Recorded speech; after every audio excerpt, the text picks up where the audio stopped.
Hear a clicking noise every time you turn your steering wheel? That's not just annoying, it's a major warning sign. This isn't a minor issue you can ignore. It signals a critical problem that demands immediate attention for your safety and your wallet. Specifically, it points to a failing constant velocity, or CV joint. These crucial components allow your wheels to turn and receive power smoothly. They're found in both front-wheel and all-wheel drive vehicles, but wear out faster when the protective boot tears, letting dirt in and grease out. Ignoring this clicking is incredibly risky.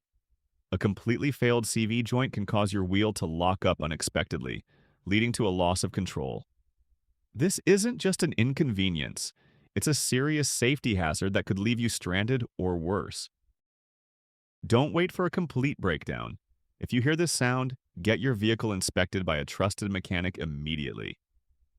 Early diagnosis and replacement of a worn CV joint can prevent costly repairs and ensure your safety on the road.